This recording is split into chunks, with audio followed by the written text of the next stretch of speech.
All right, everybody's here, so we'll get started. Call to order the meeting of the Forest Planning Board for May 10th. Roll call, alphabetical roll call attendance, please. Clark Brewer here. Tom Callahan here. Kevin Hine here. Amy, you're muted, but so are you, Deirdre. Amy Glassmeyer here. Deirdre Hobson here. Chris Plex Okay. here. Great, and we have Lauren Lind with us tonight, our acting town planner. I assume we have Angela out in cyberspace. We will not have our town council joining us tonight. She is tied up in another matter, so we'll get right into it. Let me find the agenda. The first thing is we have a continuance to do for 31 South Main Street and the special permit continuation, special permit site plan review in the village bylaw. They want to continue to have time to respond to our peer review. So I believe they're asking for June 7th. So I could have a motion to continue it to 6:30 on June 7th. Motion to continue. Second. All right. All in favor, alphabetical roll call. Clark Brewer, aye. I'm Callahan, aye. Amy Glassmeyer, aye. Kevin Hine, aye. Deirdre Hobson, I. Chris Plex, aye. Okay. Lauren, on these times, are we allowed to move forward with these, or are we waiting till 7 o'clock? These are just posted times on the agenda, but they're not public hearings, so you can take them as you wish, and you can also take them out of order if we get to one where an applicant's not here and another applicant is here. Yeah, well, let's see. I was just looking who Who's the applicant here? is for. Let's see.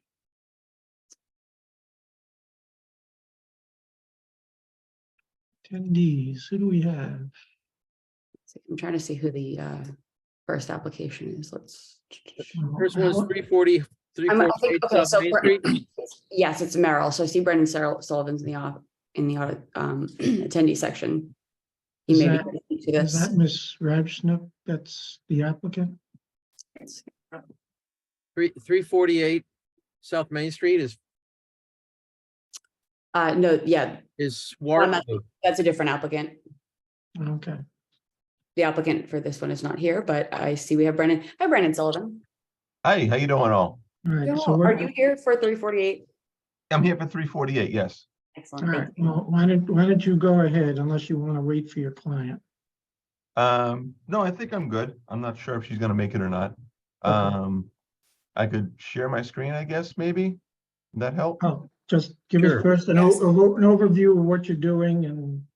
what you- So this is sorry, Brendan Sullivan with Merrill Associates here representing the applicant and owner, the Swart Woods on 348 South Main Street. It's on the let's say on the east side of South Main Street on the corner of River Road. If you can see the plan I have up in front of you. This is the stamped Mylar that you should have in the office. So we are creating two lots. One lot, which is where the existing house in the garage is, septic system. And then we're creating another lot, which is mostly wetlands and floodplain to the south of the lot. Both lots conforming with area setbacks.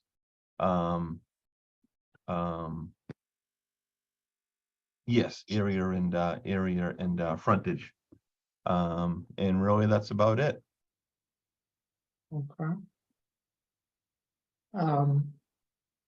Mark, I'll start with you. Anybody have questions, comments? Yeah, both lots are in Residence B. Yes, Okay, and it's clear that you have more than adequate frontage and access onto the public way of South Main Street. It appears you're not creating any nonconformities with that middle lot line correct. in terms of side setbacks with Yeah. existing structures. So this looks like a pretty straightforward one to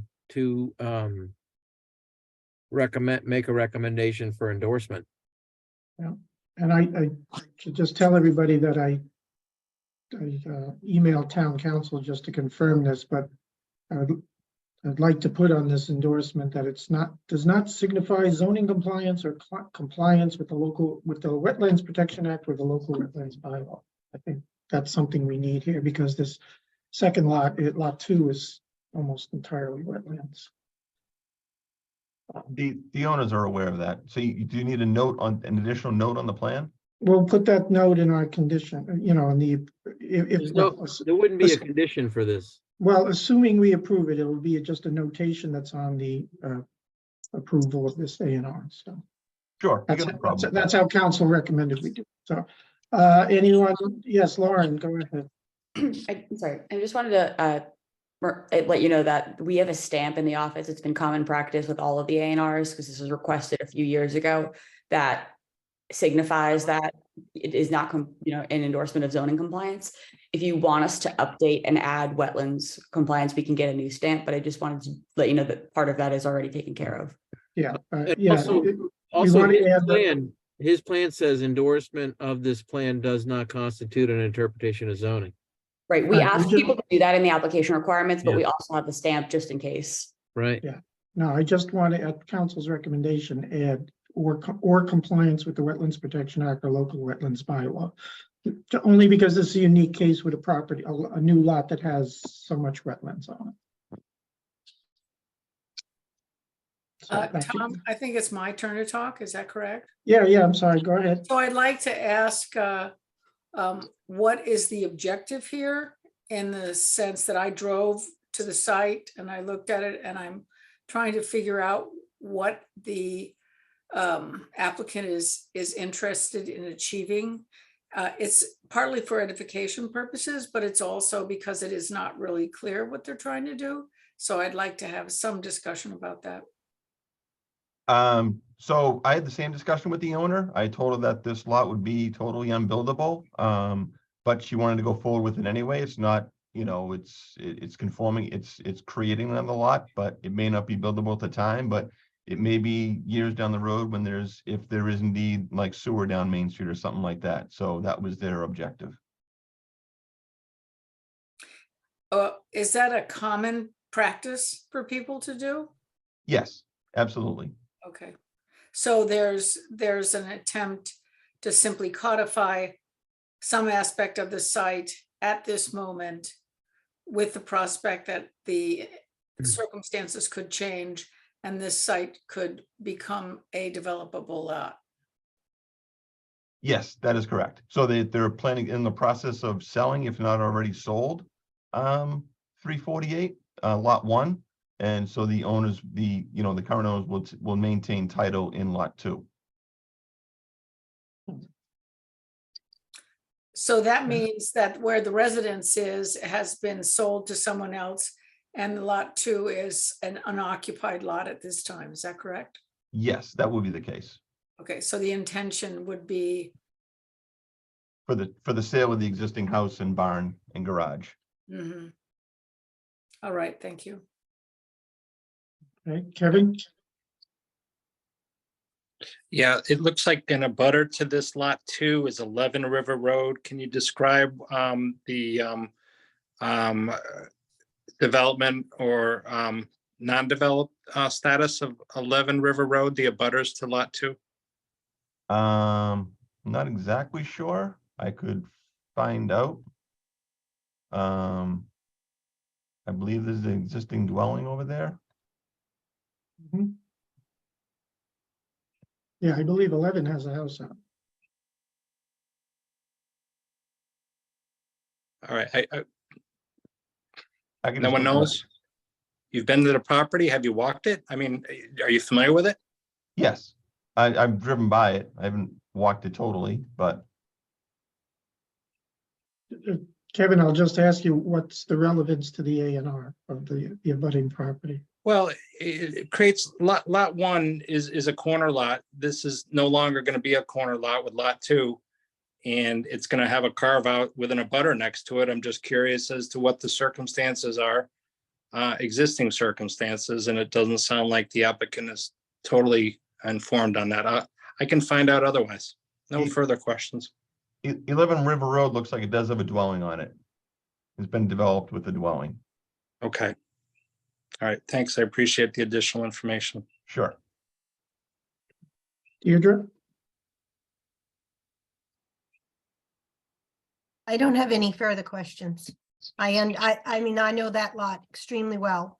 And it is completely undevelopable. Oh, and I can't imagine with climate change it's ever going to be. But anyway, I wish them luck.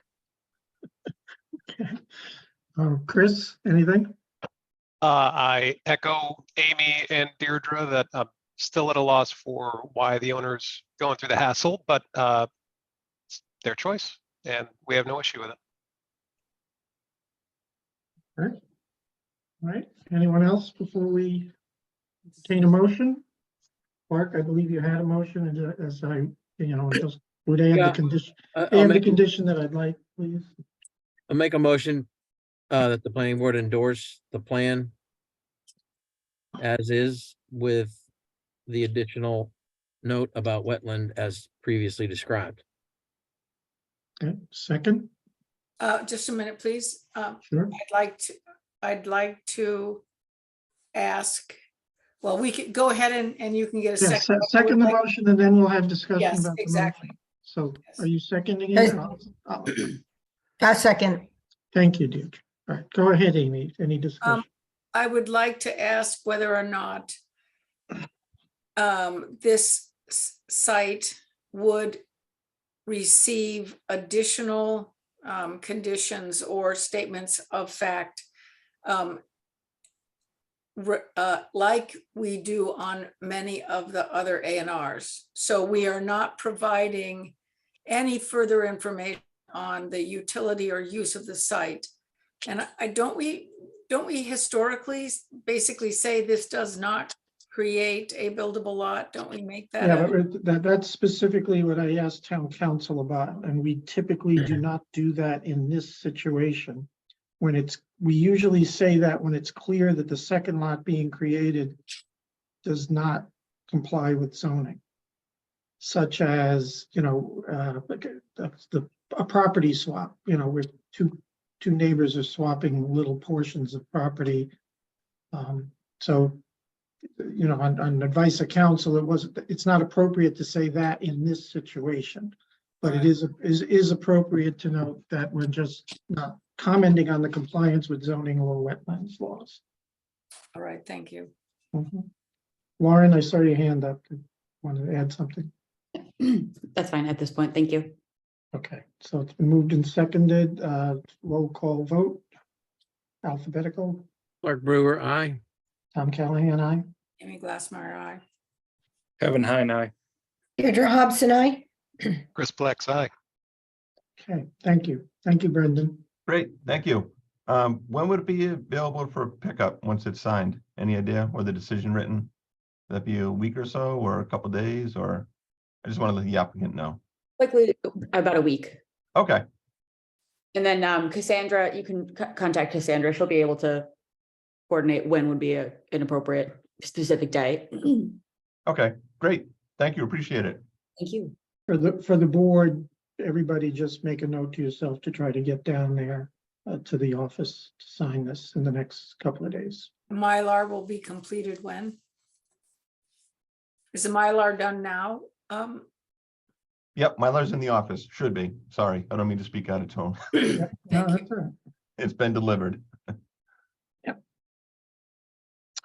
Okay, we'll move on. Who's here for who do we have? We have 34 Atlantic or 130 Atlantic. Do we have people here for either one? Yes, we do. We have actually both homeowners. So I'm just requested for Allison Rabschnick to join us for the next one on the agenda. Which is 34. Yes. Okay. All right, Allison, you have the floor. Just tell us what you're doing, what's up here, and whatever Yes. you want to show us on the screen. Sounds good. Can everyone hear me? Yep. Okay, great. So we purchased 34 Atlantic Ave back in August, and we are undergoing a renovation that will hopefully start in the next 6 months or so. And in order to increase our setbacks, We actually were approached by an abutter who basically owned a piece of land that was landlocked, and they've been trying to sell it for, I think, about 40 years. And so we ended up purchasing that piece of land in order to allow us to basically expand our setbacks really only by, a matter of like under 5 feet, so that we can actually undergo this renovation. So the purpose for the ANR is to basically join the properties. There's a bit of a weirdness that I don't fully understand, but one piece of land is registered and another piece is unregistered. So that would be a very laborious process, apparently, in land court to go through that. So what we're looking for is to get approval for these two pieces of property to be assumed as one, for us then to get a building permit. And we have no desire to build on that additional piece of land that we purchased. It's purely to give us extra setbacks, as well as just to guarantee that we won't have anyone building back there at any point. Can we get the plan up on the screen? Yeah, I thought somebody from Grady was actually going to be here. Is he not here? Tim Bennett? No, there's no Tim Bennett here at this time. I'm sorry, say that again. There's no Tim Bennett in the audience, but Okay. No, and that might have been because of the way we put times on the agenda. He might think it's later, but Oh, actually, okay. we can find it and pull it up. Yeah, is that it? this is it. I don't know how to turn these little bubbles off, so I do apologize for that. But this is the site plan here, and you can Yep. see the dotted line sort of here. Oh, Okay. Right, and you can see that rectangular piece at the top there. That's the piece that we just purchased. Right back here. No. Oh, sorry, this one. Yeah, This- exactly. And so you're telling me you're not making this either all registered land or all unregistered land? We don't have any desire to do that. I mean, from what we understand, just by going through this ANR process would be enough to do what we need to do. Correct me if I'm wrong. yeah, I don't know the answer I'm to not, the yeah, I'm not question. sure, I'm not sure in the answer to that myself, and I'm, Most deeds, if the deed reference gets changed and it's registered land, then, you'd file an update with the land court. But it could be taken out of land court and just be unregistered land as a parcel after we do our thing. yeah, you can have registered and unregistered land make up a piece of property. It happens all the time. Yep. The question is, when you're merging this like this, I don't know if you need to do that. This is where I wish our town council was here, or actually our other town council, Judge Cutler, former judge of the land court, she'd tell us in a heartbeat, but Okay.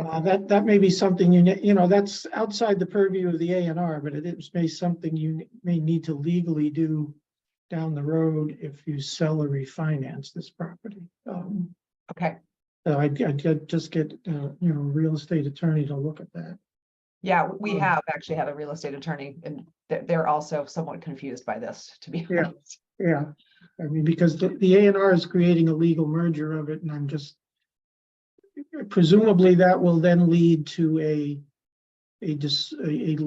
description of the property that's now of a single lot rather than two. Right. So I think you may have to do one or the other, deregistering the registered part or Yeah. registering the unregistered part. Yep. I think the easier process is the former, deregistering the land court part. The The registered. land court has like a backlog, probably, Yeah. several months of in order to get your stuff looked at. But that would be something to ask your counsel. Yeah, for sure. I mean, is the ANR able to go through in order for us to get a building permit? Or are you saying we would have to have this resolved in land court first? No, I think you can probably go through a building permit, but I just think other transactions you may do in the Down outside the road. Okay. with banks and buyers and stuff. Understood. How big is the house? The house today is about 2,800 square feet. And what are you gonna plan to bring it to? We are not that much more, to be honest. It's probably another 500 square feet. All right, our 3,500 square feet triggers our large home review process, so. Yeah, it will not exceed that. Okay. All right, this is one, Amy, that I think when we're merging something like this is when we can say that this back lot is not buildable. And we can add that as a condition, so. But Um, it's still, they're merging the two lots so that well, they're not creating a separate lot, they're combining. Yeah, yeah, So technically it'll be one lot. So there's Right. nothing to write not a buildable lot on. right, okay. As long as I'm talking, I wanted to point out to everybody that on the top of the map, it indicates a parcel owned by the Cohasset Conservation Trust, Yeah, which I'm on the board of directors of. And I don't see any conflict with my voting or commenting on the plan. Can you zoom that in a little bit more on the middle of the deed reference on the right there, the recently purchased lot right there. where it says assessor's lots in the middle there? Zoom in on it says assessor's lots. I just happened to go on to the assessor's maps and I found a different lot reference for this new lot that's being combined in. The assessor has it as F5-28-019. With the land court lot being the F5-28-018. I think there's a mistake on the lot designation by the engineer / surveyor. Double check on that. What's indicated as F4 should be F5 right there. That's it. Oh. And okay. then in the box as well, those two references, the references might be somewhere else too. So my recommendation would be that the plan get changed. We could vote on it with that caveat, and then the Mylar gets sent to the planning board office. So you're saying it should be F5-28-019? Yeah, check it. Have your engineer check it out himself, and certainly you could check it out on the assessor's documents, but I'm Yes. 100% certain that's the case. That's Okay. pretty certain, Clark. You better be right. All right, yeah, no, and in that other. Well, there could be large- somebody else who's 100% certain that I'm wrong, but No, in that larger box too, it says F5018 and then F4019. So and that's logically, that's probably, he's right. I mean, it wouldn't. yeah, I Mhm. mean, I pulled up the maps online and got the references. All right, so entertain a motion here. Subject to an updated Mylar being filed. Anybody want to make a motion? I have a question, Tom. Oh, sure, I'm sorry. Go ahead. Ken. Are both of these parcels in the same zoning district? Upon the zoom and a closer look, it looks like one parcel may be in residence C and one in a different residence zone. Yeah, one's in, the front part's in B and it looks like the back part's in C. It's Yeah. Another one of those rare, not too many situations that we have in town where a district's line goes through a piece of property, a single piece of property, but this is. So one of if the lots are merged, what becomes of the continuous single uniform lot? Does it fall in one or the other? Does it No, maintain? The No, district no. boundary is the district boundary, just like a floodplain line Yeah. that flows on the lot.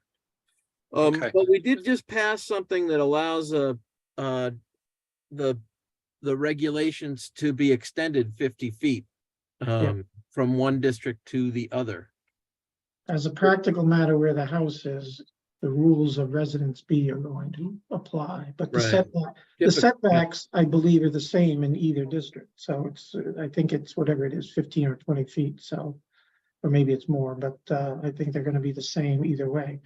if the extension extends into C and C does, it'll be the setback for C, but the other requirements of lot size, frontage, which it all meets, would probably be dictated by Residence B rules, but they're pretty much the same, so. Okay, I just appreciated the clarification, additional Yeah, information I on that. mean, you know, I don't know if this, again, there's rare situations where we have properties bisected by zoning district boundaries, and maybe someday we go through it and eliminate them all and make jagged boundaries to, you know, not split properties, but, you know, it's not a critical issue. And what we did with the zoning change in Article 3 the other night is actually makes it easier to work with than it did before. All right, so anybody else have a comment before we take a vote? All right, a motion, please. Make a motion to endorse the plan with the caveat that the F4 lot designation be changed to F5 with updated Mylars dropped off at the office. I second. All right, any further discussion? Seeing none, roll call, alphabetical roll call vote. Clark All in Brewer, favor? aye.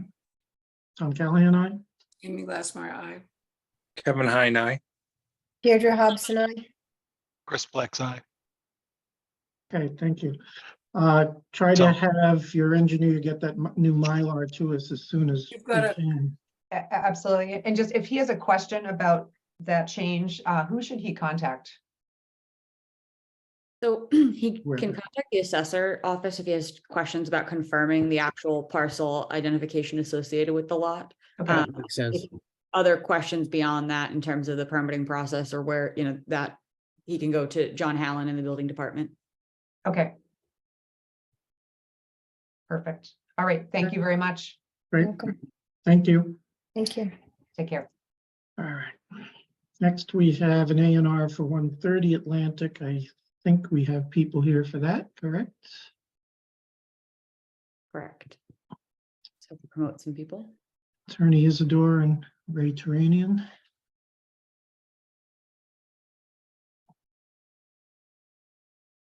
Okay, they're both joining us now. Geez, is Ray calling us from Paris in the middle of the night? Okay.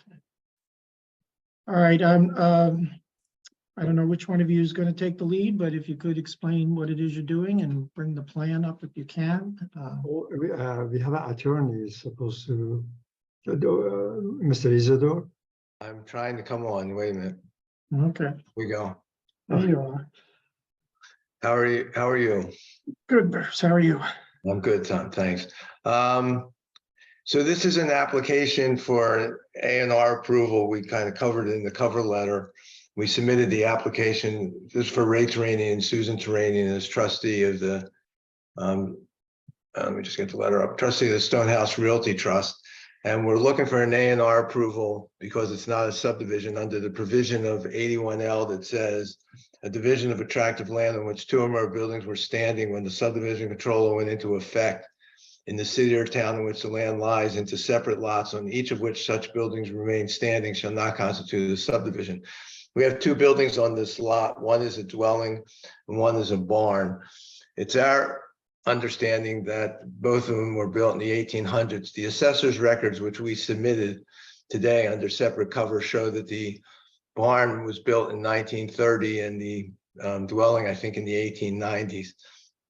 Either way, I think the subdivision control law was adopted in 1955, so they predate the subdivision control law. So all we're looking for is to divide the lots into two lots where one lot has, excuse me, one lot has the barn and one lot has the dwelling. Can we bring the plan up? Do you have it, Bruce, or we'll get it? I can bring it up. No, not that one. That's not it. I know.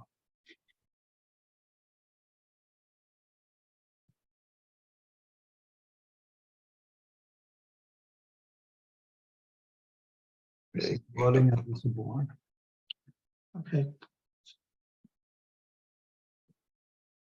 So what wasn't clear, so this is a division of lot 1 and lot 2, is that how I understand this? I see lines all over the place, so I know. There'd they're be measured. lot one and lot 2 after the division.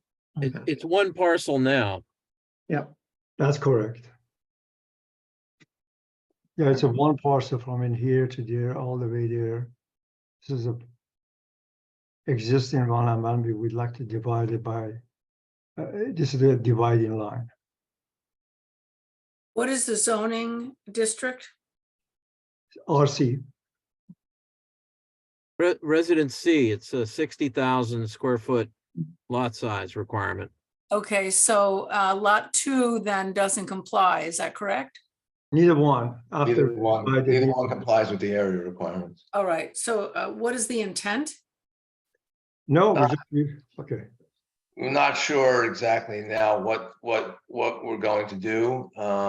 At this point, we want to do the division. We don't know if we're going to use the division going forward or not. We just wanted to get the A&R approval and then look at our options. And where is your frontage? Meadow Lane.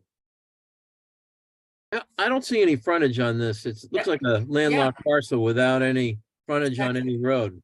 That's exactly right. The house already is used as a house. It has access. Well, it might have an It might easement. have access over a common driveway, but that you can't have frontage on a common driveway. I don't think the definition of frontage provision of the subdivision control law in 81L relates to this provision. There's other, this isn't a zoning endorsement when you divide this. It's just an A&R plan in which you're allowed to divide it if 2 or more buildings are predate the subdivision control law. How you use it and what goes forward, if you do on the basis of the division of the lots, becomes another issue, but we're not asking for a zoning endorsement at this point. But you're creating you're creating 2 non-conforming lots by area. And I don't know if there's any case law that investigates whether a garage constitutes a building for the purposes of 81L. Certainly over the last 15 years, the planning board has and as I've been on the planning board, we've divided lots that had several separate dwelling units or houses on them with non-conforming lot areas, but those had 2 houses, not a garage and a house, or not using a garage. But there may be some case law that confirms whether a garage constitutes a building for the purposes of 81L lot division. Yeah, there's actually the question of whether it's a building. I don't think would qualify. I think it's more than the garage. The barn is used for more than just a garage. It looked, I mean, I went by today, it looks like a garage, it might be a little bigger than most garages, but it's not that much bigger than a regular garage. I did the same. I would ask that our council give us a assessment of the situation, because this is something we haven't seen before. Well, I think you make a good point, Amy, that we probably need council to weigh in on this. I certainly I would not be comfortable recommending endorsement or making a motion like I did on the last 2 A&Rs. But there is a statutory time limit. We don't want to give statutory approval because we didn't approve it in time because we wanted council to weigh in. Yeah, it's Lauren, unfortunate. what is It's the, unfortunate she's not here tonight for this one, but Lauren, do you know offhand what the requirement is for A&Rs once they're submitted? Yeah, it's 21 days from date of filing, and I was just looking at the application. It was stamped by the town clerk on May 4th. So that puts you at the 27th, right? Yeah. 21 plus the 4th. From the 4th, it would be 26. Yeah. I mean, 25. So you wouldn't, I mean, your next planning board meeting after this is the 31st. That would be several days after. That would be Yeah. beyond the statutory time limits. We'd So, have I to mean- meet- I mean, it- we'd- Yeah, we'd Tom, have to meet next week. We'd have to set up a meeting next week for this. Tom, I would respectfully ask the applicant to withdraw or provide an extension to our next meeting so we can get council's input. Or if they're not willing, I'd make a motion to not endorse this plan. Bruce, would you be willing to do that? Well, against against the motion to deny the plan, I would certainly be agreeable to Oh, that. yeah, I mean, we're not meeting. That's fair, right? We can't meet next week and we're under this. No, I understand. I mean, there is a land court case, Taylor versus Pembroke Planning Board, where Judge Fenton in 1990 said that the use of the building is no way controlling on this issue. An 88-foot by 30-foot cement block building with its own cesspool and electricity had been used to store automobiles, and as a turkey farm was found to be a substantial building. If that's relevant, council, if that's relevant, submit that for our council's review and recommendation to us. Yeah, Bruce, I would ask you to deal with that and the frontage issue. I think that's a problem too. In addition to the frontage issue, there is whether this is what appears to be an easement across multiple other properties. And this applicant may or may not have deeded permission to expand their right now deeded easement access. So if there's any evidence of that, council, that would be useful in our review for you to know as well. Yeah, I appreciate what you're saying, but I think that's going beyond the scope of an endorsement. I understand the issue of the building, because the question is whether we. Well, no, I mean, A&R typical. We're not increasing the We use, have but- to have frontage and access. but frontage and Approve the access. Frontage and access is part of an A&R plan because of the definition of subdivision, which talks about dividing two lots and where you have the sufficient frontage on the way shown on the plan to meet suitable width and grade. That is a provision for an A&R plan that does take into account those aspects. But this provision of the A&R plan, which really can't, it's not a Pandora's box, because there's only so many buildings left standing that predate the subdivision control law. You can't create new lots, you can't create new buildings because they had to exist. But this provision does not depend on frontage. This provision does not depend on access. It's just a provision at the end of 81L that says a division of tract of land where two of them are standing shall not constitute a subdivision, period. Now, the concern that you have, I think, Clark, is, well, would you be overburdening an easement, or do you have access, or do you have sufficient frontage? I don't think that comes into play, but this is not a zoning endorsement. So our But it is- ability to use the plan, once we deal with that, is going to deal with access and a lot of other issues if we go forward on certain options. We may not use this plan at all. We may keep it exactly the way it is, but the question is, are we entitled to the endorsement? I don't think. That's the question. And I think it's legitimate that you're raising the question of whether it's a quote unquote building, because it does have to be a building under that definition. Well, I think there's more than the building that's making this an issue of whether you're entitled to the endorsement. And, we're not comfortable granting this tonight until we have. No, some more- I understand, Tom. I thought you're going to go to the next meeting. I'm just waxing eloquent here. No, you're the last enough. one we have tonight. Fair enough. So if you're willing to continue this to the 31st, we will do that.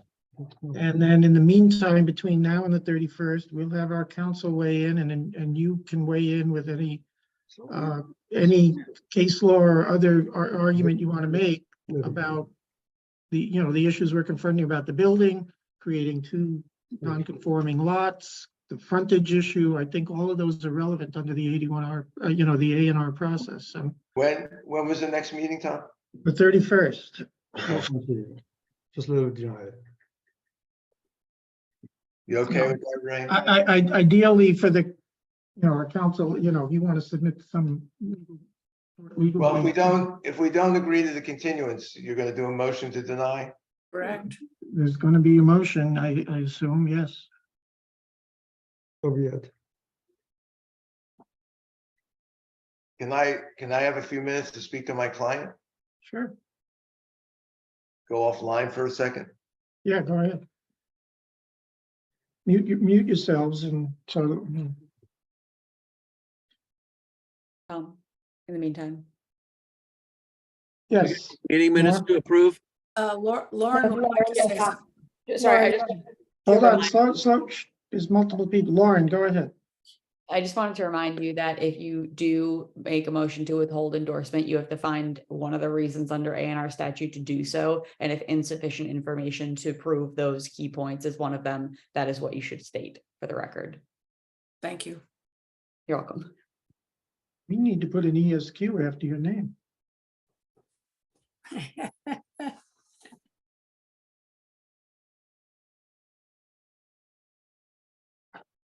I'm certainly no Carolyn, but we'll coordinate with her for. Like I've said many times, this stuff isn't rocket science.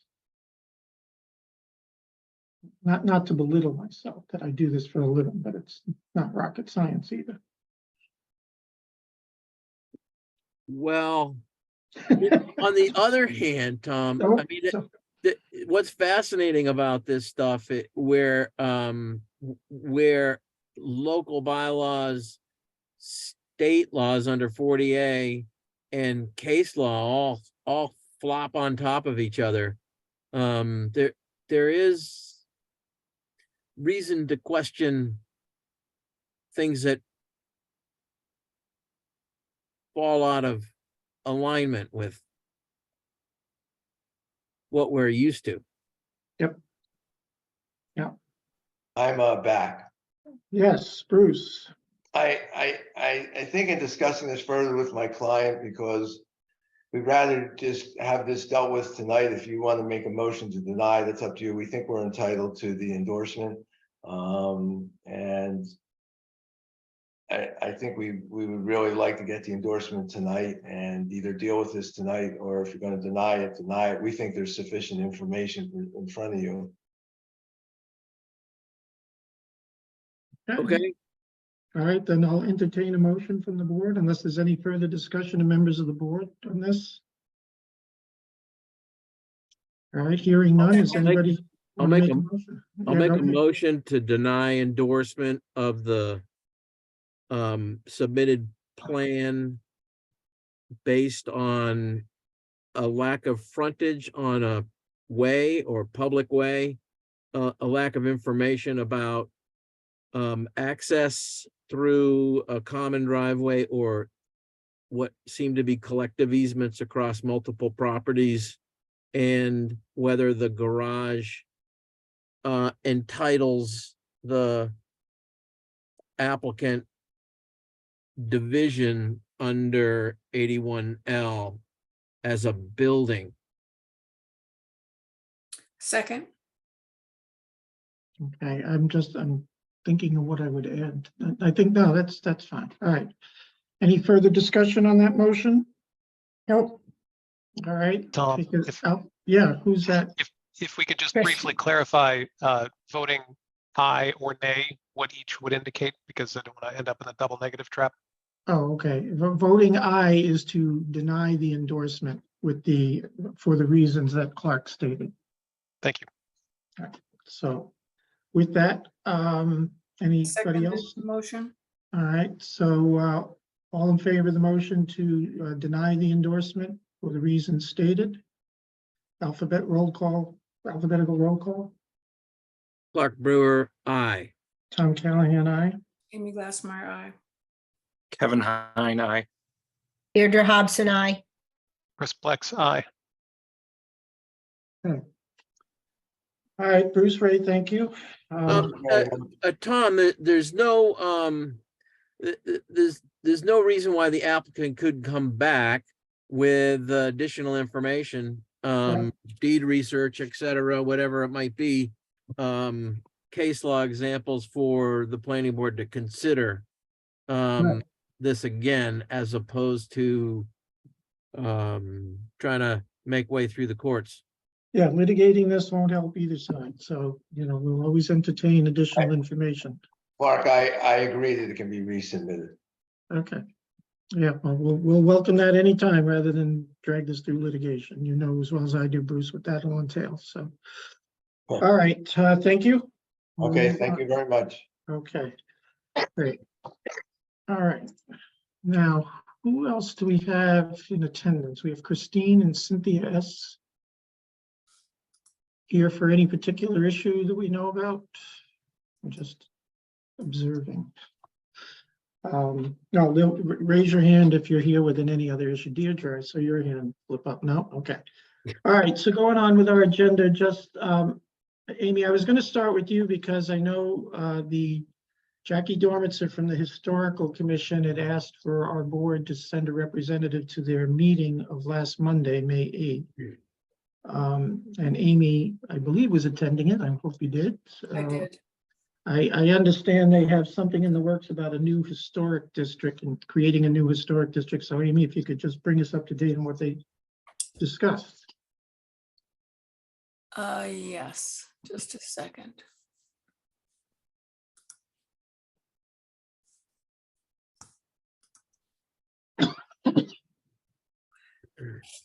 All right. So on Monday night at 6:45, the Historical Commission met in the library. In attendance, there was 6 individuals, including myself. Jean DePold, the member of the select board, was also in attendance. The remaining individuals were members of the Historical Commission. The discussion was designed to explore the way in which communities apply for and execute a plan to create a historic district. Ms. Dormitzer had gone through with looking very carefully at the documentation. There is a book that actually gives you the guidance about what to do. And she, along with another member of the commission, talked about what some of the salient issues are as it relates to how a community undertakes a designation of a historic district. The key features of the discussion were first about what was the right of the town and under what circumstances can a town create a historic district. The most important item was that if there's already a pre-existing district, the recommendation from the manual is that the organization interested in pursuing the district works alongside of the existing district to keep into conformance the practice of the community. So the upshot is that there's a process that designates a relationship between the existing historical commission and any other effort that a group of citizens might be interested in undertaking. At this point, there are a total of 7 people on the district that is around the commons. And of those 7, I believe 4 slots are empty. 1 was recently filled.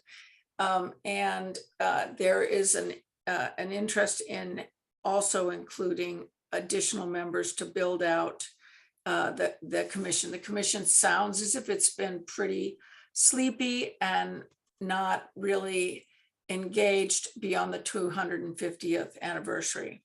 I should note, for people that do not know this, there was a book that came out from the 250-year event for town, in which the identification of historic structures was put into a book, which is $125, and also a very beautiful book showing what the historic quality of the town is. The issue is so that's point one. Point two was a lengthy discussion about where, if we were going to create a new historical district, where would that be? What would it encase? And the discussion landed on, at first, Elm Street, because Elm Street has a lot of historical buildings. It is well documented, and it also has a backstory about its purpose and its use over time. And so we went back and forth about different places that could be incorporated. That would be the village, that would be past the village, going towards St. Anthony's. But in the end, I think that the commission was interested primarily in thinking of the Elm Street as a likely location that a historic district could potentially be developed around. There is a planning process. There is a report that has to be written. There is an inventory that has to be created. And so there's other items that are mechanics in trying to create a district. Jean Dippold has lived most of her life in a district when she lived in Hingham. And so she did comment in a couple of ways that I thought were useful. One was that people have misunderstandings about what a district can do, what a district is, and why people do them, and why people don't do them. And that was very informative for the people around the table in terms of, if we're going to propose something, we want to propose something we can be successful at. And so that brought into question the size of any action. Taking over 3/4 of the town did not seem to make sense. It was about focusing on some specific sub areas of town. The process by which a report would be put together is initiated by the select board. And so that was, as Jean being there, and she having lived in a district, she encouraged people to to start talking to one another, thinking about what it would be and how it might be, and recognize that there is an already existing district and that has to be enjoined in some way in this process. There was a very vigorous discussion about the disheartening experience in town of precious structures that are being torn down as a result of us not having a demolition delay requirement. And Ms. Stormitzer did have a partial list of structures that have been taken down in the last almost 20 years. It was quite extensive. It was 4 pages on both sides. So that was actually perhaps the precipitant, partly, of why this question came up at all. The chair of the ZBA has long spoken about having another historic district be created because of what's happening in town.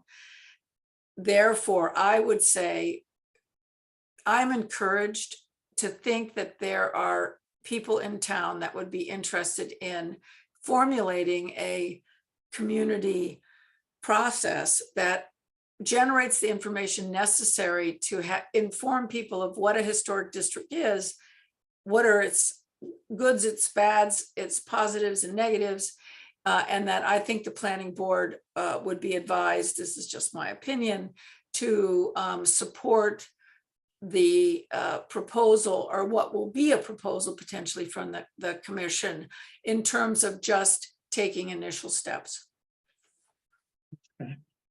I don't disagree. It's not, when Woody was on the bylaw working group, he actually talked at one time vaguely, and we never got to specifics, about somehow bringing historical districts into the zoning bylaw in some way, but I'm not sure that we can. But it's not a strict zoning issue, but certainly it's an overall planning issue that I agree we should get behind. Demolition delay, I'll Clark may remember that when we had our citizens group after the 2004 master plan, that was thrown out there. We rewrote Norwell's, and it never got to town meeting. The bylaw working group has kicked it around. It's not exactly a zoning bylaw either, and it doesn't stop the demolition. It really means delay. It came up, I don't know if anybody's here long enough. What's the restaurant in the end of 228 near Queen Anne's Corner in Hingham? Oh, Scarlet Oak. Scarlet Oak, and next to it, there's the bank building or a liquor store that had a historical facade, and everybody went nuts that building got torn down at one point. And I think that prompted Hingham to do that in Norwell as well. So, you know, it's still out there, a draft of one to do one, we can do it. I'm not sure it's a zoning bylaw, but we can do it. It's out there, so. I think what will happen is that the commission will do its due diligence and forward something to the select board. That's what, Yeah, all right. that's kind of how I left the meeting feeling that's. Yeah, look, the zoning bylaw committee doesn't need more work. I could give you the drafts of the demolition delay bylaw that have been written, and the historical commission can run with the ball and bring it to the next town meeting instead. That would be great. But, there's only so many ways to write it. And again, it's a delay. It's not a perfect thing. We can't stop No. people from tearing down an old house, but, the delay is intended to hopefully come up with other solutions and alternatives. Chris, It seems like. hold on, a Clark, Yeah, let me do the raised hands first. Some semblance of order. excuse me. No problem, that's all right. Chris, go ahead and then Deirdre. Just a quick question, and I apologize if I'm coming from a position of ignorance here. If we were to establish a new or expand our existing historic districts, who would be responsible for governing the rules of those historic districts? Would that be the planning board, the zoning board, or a new commission? No, the commission and the commission does, and I think it's come up in the village, Lauren, correct me if I'm wrong, that, like, for example, for 1 Pleasant Street, there are times when the commission is required to give us an opinion about the historical nature of a building. And Pleasant Street was one where they said, nah, there's no super significance of it, let it be replaced. But they are the primary governing body over what you might want to do with a historic building first. There may be other reasons it comes to a planning board, the zoning board, large home review, site plan, a special permit. There might be other reasons, but the historical nature is their purview. And it's the same with the common. And the Common Historic District Commission, I think the last thing they may have done was they weighed in with the recent renovations to Second Congregational Church. And they're the ones who will enforce, the look, the paint color, that kind of thing. That's what they do. But Deirdre, go ahead. So you may have answered my question, Tom. I'm just curious, and again, not knowing this in this town, have we ever had an actual historic commission that if you own one of those homes, you buy one of them, you have to go before, and it is a committee of an architect who is a historical architect, they know this stuff, lawyer, other people that are part of that commission. Has Cohasset ever had a committee that is a functioning committee like planning board? You have to go before them like you do in Boston. I've had experience in front of the Beacon Hill, and let me tell you, it's not fun, but it makes a difference. I'm just curious, have we had something like that in Cohasset? Well, we have a historic commission and we have a common historic district commission. We have 2. So, and I think what Amy may have said is that, then Elm Street would become perhaps a sub historical district commission like the common is. But whether they've dealt with anything controversial or stepped into stopping something being done to a historic building, no, I've never seen one. I've lived here 38 years. Just curious. I know Concord has one.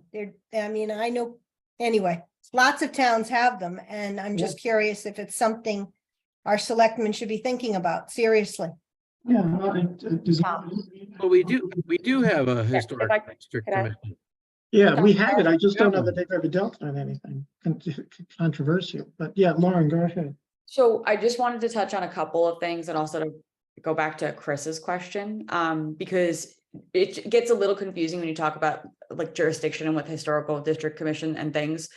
A local historic district is a specific process defined by, a state process under the Mass Historic District Commissions, and each separate one, if you're going to create different ones, requires their own appointed, or however it is a local historic district commission that is in charge of overseeing the things like Deirdre brought up. If there's something going on in that district, there's rules and regulations that commission puts in place, that there's, often a hearing process that they can find structures to be historically significant and have certain design criteria for that district specifically.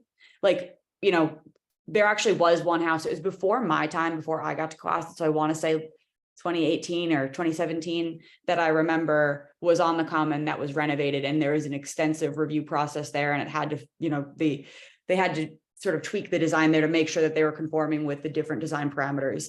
The thing that Tom mentioned, when we have asked in certain planning board decisions for the historic commission, which is different than the local historic district commission, the historic commission is just overseeing all historic activity in the town, and those activities like the 250th anniversary celebration and other initiatives.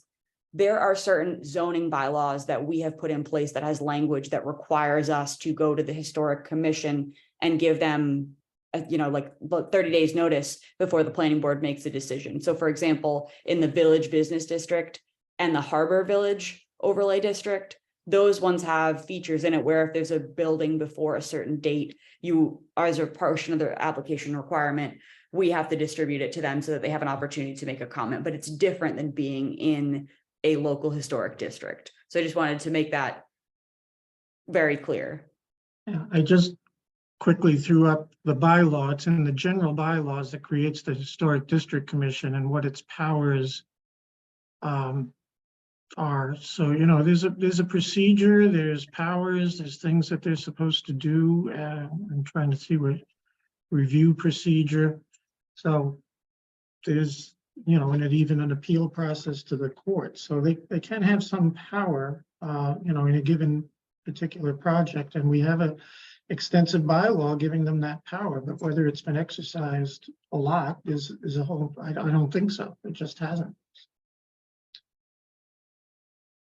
All right, anybody else have any comments or thoughts on this? Amy, do you want to keep working with the Historic Commission on this kind of issue and keep us apprised of what's going on? They are going to propose another district? I'm happy to attend their meetings and report back. Okay, Clark? Yeah, so what I was going to comment before, while I thought we were in a discussion about bylaw demolition delay, is that demolition delay, sometimes it just puts off the inevitable, makes things more expensive for whoever wants to do something, or in terms of if somebody's buying a house that they want to replace, that they have to rent somewhere else for 6 more months, and then it puts a lot of pressure on them. But it seems like that built into the demolition delay could be, if the point is to not lose the historic fabric of a community, that if 50% or more of an existing house is maintained, that there's some carrot instead of all stick that incentivizes maintaining the historic fabric that's in place. I mean, I'll say, 30 years ago, when I first started looking at property in Cohasset, I really saw it as a town that people liked old things that didn't change very much, that people maybe to their own detriment maintained their historic properties and really cared about the old things. And there's a cost to that, and it's an approach that sort of flies in the face with our immediate gratification culture. But again, I think demolition delay, we should look at it, I think, but I'd recommend that there be a carrot component and not all stick. Yeah. All right. Well, like I said, we've talked about it for a long, long time, going back to the mid-2000s, and it's probably, you know, the current bylaw committee hasn't discussed it yet. The working group did quite a bit, and nobody was opposed to bringing it forward, but as long as we all understand its limitations, and the latest draft, you know, the draft that I had done was a long time ago, was based on Norwell's bylaws that existed in the mid-2000s. And I understand they've changed theirs somewhat, so, one thing, Lauren, at some point in time, we go in that direction, and I might have asked you this a long time ago, is asking our counterparts in Hingham and Norwell if it really works, or what their experience with it has been. Because in both places, there's still development going on, so. I was trying to find it, That's a good idea, yeah, to get the track record from Yeah. people that are working with it. yeah. I was trying to find the draft of it, but I'm not gonna find it quickly, so. All right, all right, Amy, you stick with that, please, and we will, Kevin's got his hand up. oh, I'm sorry, I didn't see the full screen. Kevin, go ahead. Yeah, thank you. You said another historic district. Just to be clear, do we have an existing historic district, Tom?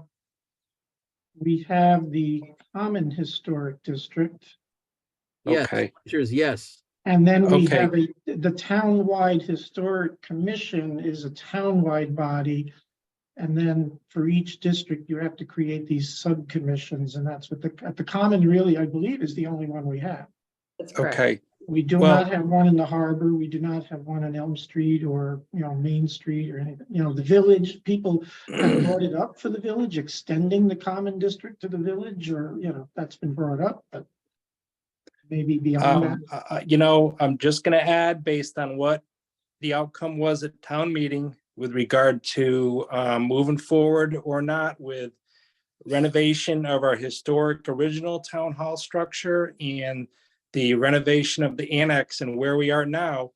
I think the fact that we have a historic district that encompasses town common may or may not be helpful for the ultimate outcome of what happens to the original historic town hall.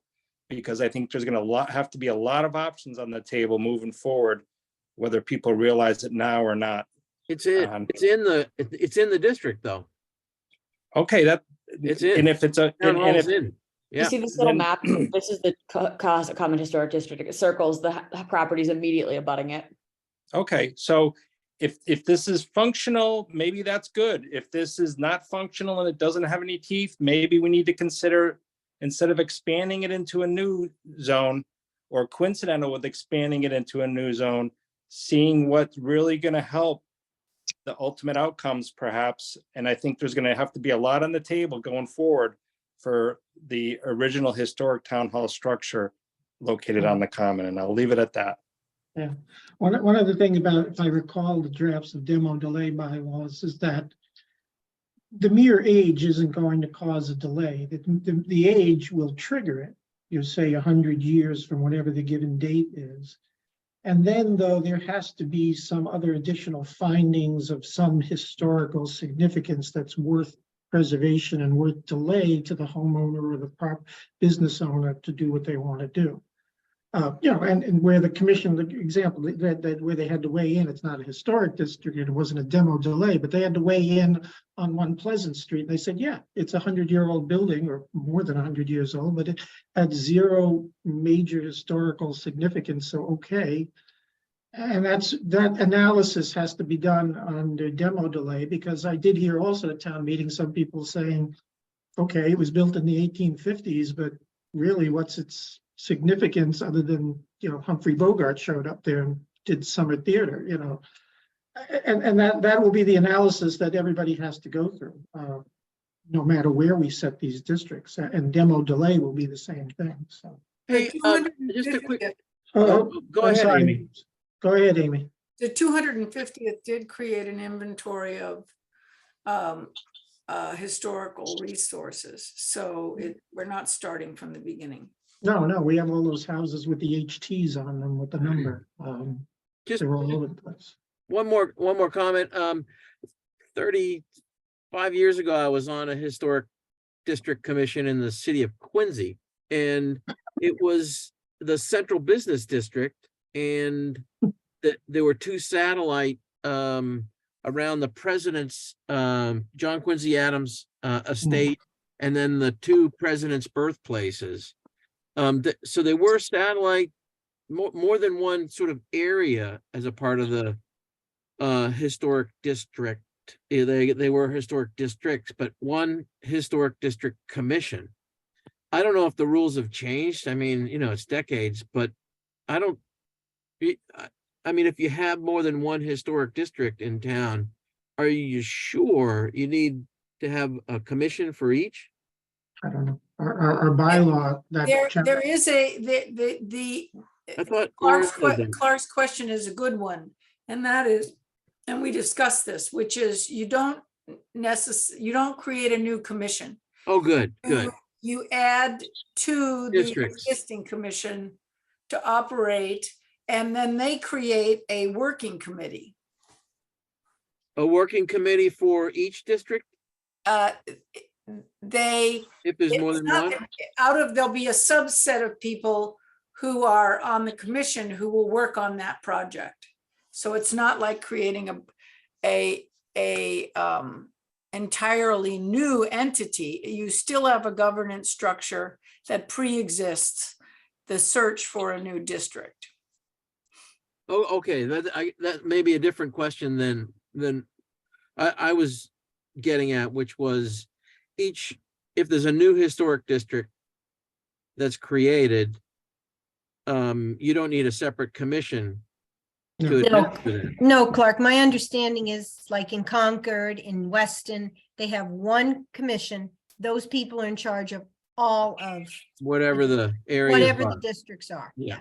Good. But our Sorry, you set it up. bylaw, our chapter 132 of our general bylaws does, it says historic commission, and then it has a subsection about the common historic commission. We did set it up at one point that way, and nothing stops us from amending that. going Yeah, forward. amending it to Right, say you it would. covers all historic districts. And particularly if Yeah. the common commission is like not getting enough people to participate, maybe it makes Right. zero sense having a separate commission going. Well, they don't see a whole lot of business, really. Yeah, So they haven't. if they're there when you need them. Yep. Yeah. All right, good. All right, so the next thing on the agenda I wanted to discuss was what we're doing on the bylaw committee. And thank you all for your support during town meeting. Stuck it out at night. Great, but we got through it. The next steps are some of the more substantive things that we want to tackle. Not sure how much we can bite off for the fall, because I'm also not sure when we're going to have one fall town meeting just on finances and then the normal one, or we're going to just have one that does everything. So our schedule, if we do the one, just one, and it's moved up to September, that moves up our schedule quite a bit. So we might not bite off as much as we can chew. But before town meeting, Judge Cutler and I discussed that, it was clear just from the process to make sure we talk to this board, zoning board, select board a lot sooner than the end when we're doing the reviews. And particularly as we're going to these next steps with some more substantive policy issues, she recommended that we talk to all the relevant boards about a couple of issues as we go forward and get everybody's input on the policy direction we should take, rather than, the bylaw committee working for months on something, rolling it out in September, and everybody says, no, this stinks. So I have sent out a memo to set up times with the select board and the Affordable Housing Committee on the issue we're going to discuss tonight. Also to the Harbor Committee and the Select Board and this board to talk about zoning changes in the harbor. That'll come at another night, but the Harbor Committee chair has gotten back to me that he's going to set that up soon. But for tonight, I wanted to talk about housing choice, and I'm going to share a screen for a moment. About where is it? There it is. This is a document that I've done for the bylaw committee, but if you haven't seen this as members of the planning board, I'll circulate this because these links to the actual new statute, which is very short, surprisingly short, that anything that's come out from the state recently is a short statute. And then the new guidelines are rather extensive. They now include some model provisions or suggestions for a zoning bylaw. That's the link is here. I suggest we all read that, but basically, Lauren can correct me, but as I understand the current guidelines, the guidelines require 15% of the housing stock and up to 50 acres to be zoned for this. For the appendix, though, when you get to town-specific things, our specific numbers are 638 units, which is 19% of our housing stock. And I think Lauren has a grasp on why we're at that number. And then we only had to do 43 acres of this sign because that 43 into 638 yields 15 units per acre. We need to do it within a half mile of or at least 20% of it has to be half mile of 2 stations. We can use both stations, Cohasset and North Situate. But if we split up into multiple zoning areas, we have to put at least 50% of it in proximity to one of the stations. So towns that have multiple stations and maybe thinking of 2 or 3 zoning areas, they have to comply with that more than we do. We realistically only have 2 potential locations for this. So when we deal with housing choice at town meeting, by the state legislation, it is going to go forward as a majority vote rather than 2/3 vote of a normal zoning bylaw.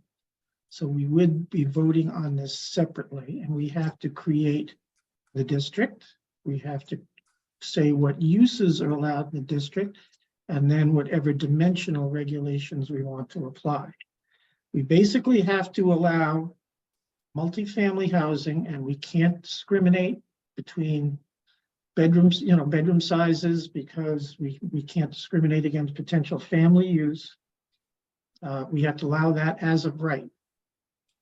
We can encourage mixed use, but we can't mandate mixed use. So the thought at the moment, and again, this is mostly just my idea first, and then hopefully the rest of the committee, is logically that this district is going to go on 3A. I don't sense that there's any sentiment to do any zoning of this within current residential districts, and realistically, other than the proposed friendly 40B site on North Main Street next to the golf club and across from the station, the only other areas that would be close to a station that would comply would be along South Main Street in proximity to the North Situate station. So I think the commercial properties are it, and we are allowed to do overlay zoning, and that would be the suggestion. Overlay would encourage perhaps that people go to mixed use, because it would lead, in certain cases, with already developed property, you'd be displacing current commercial uses, and we need the tax dollars of these properties. So I went ahead and looked at the map, and I'm going to get that map up, but I identified 55 acres of property around our station, all on 3A, all commercially zoned. Excuse me, Tom, did you get Lauren's first pass and what she sent to the state on this? What, the preliminary thing that the town filed? Lauren put together a submission on this. Well, she did a presentation to the first step. Yeah, she did a presentation to the select board a few months ago. But they also submitted something to the state. Yeah, the very preliminary compliance with the statute. Yeah, with some mapping and some concepts. No, I know. But you have that, right? I've seen it. I don't have it here tonight. Then I've identified some properties down on the south end of town. 16.3 acres, some of that, Marion Way, is residential zoned, and then if you add, there's another property off of Pine Ridge Road behind Shaw's, that's half residential and half highway business. Those are the logical locations. Avalon, my confusion that we could or could not, Lauren will have to clarify this too about Avalon, and Avalon's 42.93 acres by itself. But It's almost there. Avalon's heavily developed though, and this is where I'm confused, and Lauren maybe can clarify that, whether we can count the existing units at Avalon, but Avalon certainly does not meet the density. So Yes. the Want to thought. clarify that now or later? Hmm? You want me to Well, clarify yeah, that? can we No? include the Avalon site in the zoning, yes or no? Sure. So, well, the simple answer is I'm not sure yet, because the state is, at first it doesn't matter what's on the ground, it's what you zone for. But recently, some towns have been experiencing, as they go to test for compliance, if there is a development, particularly if it's a 40B that has a deed, not a deed restriction, it's a development agreement in place that caps the maximum amount of units you can build at that site. The state may look at that as excluded land because like there's different criteria for what is considered developable land under the statute. And if there's a deed capacity in place under a development agreement, it may not be. And so I have not seen the development agreement for the Avalon Inco asset. We would have to look at that and see what that was. And then it may potentially, if there is some sort of language that would have an absolute maximum units there, we would have to test whether that would still meet density requirements under the bylaw. If it did meet density requirements at that cap, it should be okay. But if the cap then pushes it below a number that it could meet the density requirements, that's where I think that you would not be able to use that parcel. Yeah. The So longer the answer is you need more information to find out. Yeah, Avalon's a wild card basically at this point, but there's plenty of property for us to identify. And the reality about this stuff getting built, as we talked at the bylaw committee the other night, is that, excuse me, I lost my other link. I'm sorry. Damn it. All right, let me find it. I want to. The question we tossed around at the bylaw committee the other night is whether we want to do the minimum for compliance or something else. It seems like we would want to investigate what the minimum might be to comply with this requirement of the legislature, and it could always be expanded. I mean, I certainly wouldn't be in favor of whole. It seems like the minimum is already pretty hard to achieve. Well, the other thing about the. But yeah, but I'm just saying, we don't know. I mean, my sense would be, or my recommendation would be to proceed with caution and try to comply with the requirement with the minimum. And not necessarily put a whole lot of neighborhood change in play. Yeah, I mean, one of the things about the 43 and growth. acres is that when we account for wetlands and wastewater disposal issues, we probably, I think, will need to zone for more than 43 acres, because I don't think we're going to find like the perfect 43 acres that can be built on that complies with this. So, the That's list the I made. excluded land issue that. we need Right, to so the list I made was expansive, but so anyway, let me just show you on this map. If anybody hasn't seen this, you put in Mass Muni Mapper and then you select the town. And this is, I guess, what we currently use for a lot of things, but oops, you can click on a parcel. yeah, you can get, yeah, I did. And now I can't get out of this. Damn it. Come on. You're allowed to swear. We all. No, I just, Close it on anyway, the right, always look for the X. yeah, it's tough sharing the screen on this little computer. Anyway, there's the Cohasset station. And so the properties I had identified, and this is Avalon way down here. So I think these are pretty much all within a half mile, but I identified all of these properties probably down to about this point before Sawyer Street. And, you know, this is the Situate Hills site we just did. Really? Or? Who's talking in the background? Now, down here on the south end of town, here's the Situate line, the North Situate Station's over here somewhere. I identified these properties. Marion Way is this street. The front of it, the lot in the front is commercial, the lot in the back is residential. Shaw's is over here. The property that is off Pine Ridge Road, that's the zoning district line goes right down the middle pretty much. And to this side is residential, and to this side is highway business. But we can extend zoning districts. Yeah, Yeah. so it, but, and 200 then feet with a special permit. I had not included the Shaw's property in this potential, but I spoke to an attorney for a buyer of this property. I don't think the Shaw's itself would be redeveloped, but the property that we purchased would also, let me just finish, so would also include these. And so there was an inquiry being made, you know, what's the future of housing choice legislation? So there will be people who are interested in this stuff, but as a practical matter, all of our properties are very, very small, and people will have to string together a whole, you know, purchase a number of properties and string them together to get to the required lot size to meet this statute's requirements. So The 5 acre minimum. yeah, and so what actually gets built versus what we zone for are two completely different things, but potentially we have to zone, not potentially, we actually have to zone for the potential creation of 638 housing units.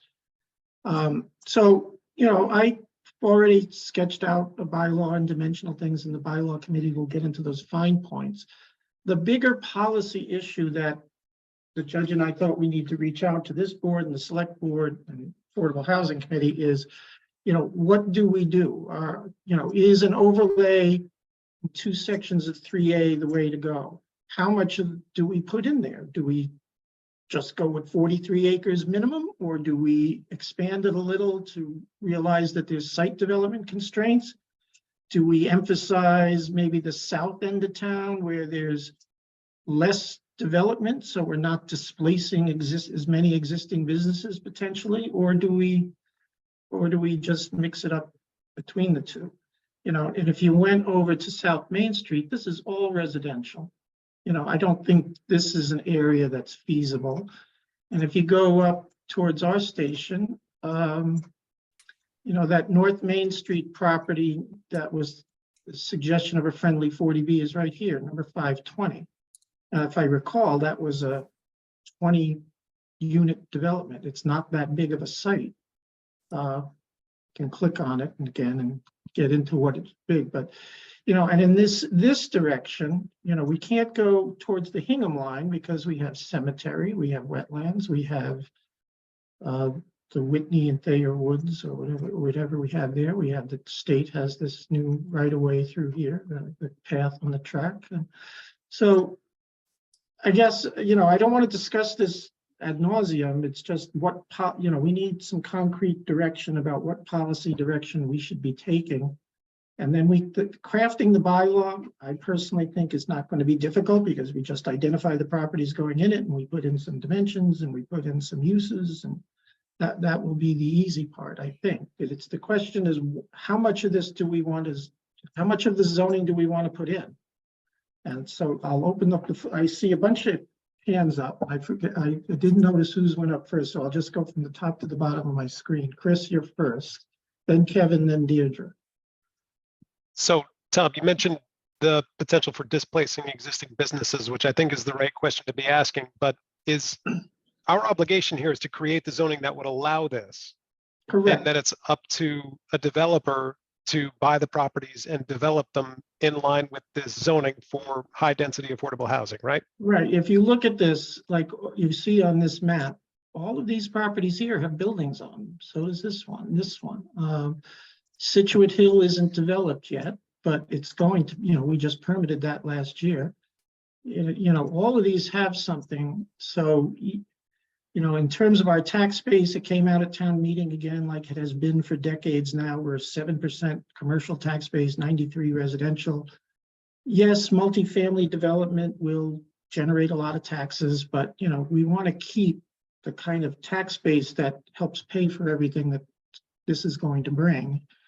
And we would be displacing some businesses. So personally, I'm in favor of encouraging mixed use in the bylaw, maybe giving a density bonus for it. That's usually the incentive for anything you desire. But yeah, I mean, we're looking at already developed properties with the exception of down here in the south, near the Situate station. We have some more open areas down in here.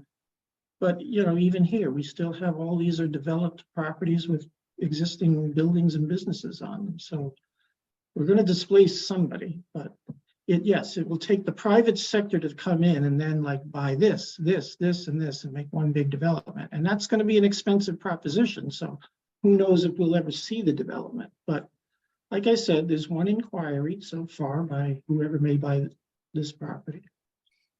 We may get something, but and we have no choice. And I understand the Attorney General has made statements threatening towns. I understand Middleborough may be in hot water because they're kind of resisting this. But that policy may change. But right now, the state is trying to put a gun to everybody's head to do this. So that's where we are. Deirdre. Speaking on here, I'm just curious, is that nursery that's on 3A, was an old nursery across from Brown's or diagonally across from Brown's Automotive? Is that one of the properties?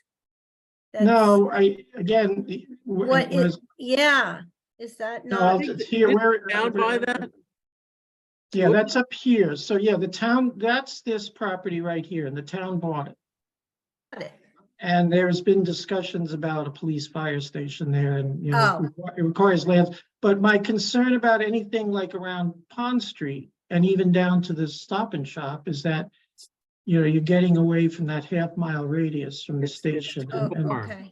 we, Okay. we have to have a certain minimum amount within the half mile. Can I ask just another question, my own, not knowing, does this housing choice legislation talk about any kind of requirement for sidewalks, ability to get to places? I'm just curious if that's involved in this. Lauren, I don't know if they allow us to, in their model bylaw provisions, I glanced at them, not deep dived yet, but we still have some flexibility, we can do setbacks, green Yes. space. No, that kind of I'm stuff. just wondering if if that is a requirement, if a developer would be more hesitant to buy, yeah. to get something he's not able That's, to. that also is, that goes along with the thought on the bylaw committee that has been brought up a number of times about, call it a linkage bylaw, impact bylaw, development impact bylaw. We're thinking on those lines generally. But I think, Lauren, unless you tell me otherwise from your reading of it, that we probably could put in some of that into the overlay district, a requirement that there be some infrastructure improvements. Right, you could build in, you could certainly build into the overlay some sort of mitigation payment structure as long as it was reasonable and based, like tied to the actual impact of the development. You also, anything that you put into the zoning in terms of design guidelines or rules and regulations in terms of parking lot structure and sidewalk layout, you could encourage all of those things in this zoning. Yeah. And again, there's been talk already, in 143 and elsewhere about extending our design guidelines to 3A. I think we certainly would want to extend some type of design guidelines to this district so that we don't get, ugly buildings like we see being built around it. The other thing, Lauren, while I have it in my head, but Kevin, I know you're out there, I'm gonna get to you. Affordable housing, because I did get a responsive email from Paul Kears today. And this came up in the this came up in the bylaw committee. So do these, Tom, you're muted. no, I'm not. No, he's not. I Do, can hear do Tom. these, do the, we can put in our inclusionary zoning bylaw into this district, correct? Yes, you can. So you can, because process inclusionary zoning bylaw is 10%. You can go up to 10% with sort of no questions asked according to state regulations. If you wanted to exceed 10%, that is where the economic feasibility impact study is going to come into play, where they're going to require towns to do this study. They haven't released yet the guidelines of what that entails, but that's forthcoming. Welcome to the state. And will these count towards 40B? That question comes up a lot. So that is going to depend on if your density level. So the thing is, if you're only leaving it at 10%, you're not having 40B levels. When you have a development that's particularly really in a rental is where that 25% inclusionary piece comes into play most, because under 40B, that's where you get a full count of units.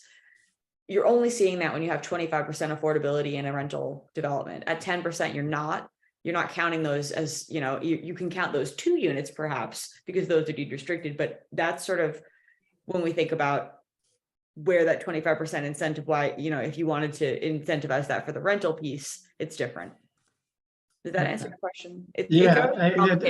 That's a big question for lots of people about, and so then on the inclusionary zoning piece, one of the things Paul pointed out in an email today was when we write into this overlay, the inclusionary zoning piece, we should take out the option of payment in lieu or development elsewhere, that we should insist that the 10% all be done within these projects. That I strongly agree with.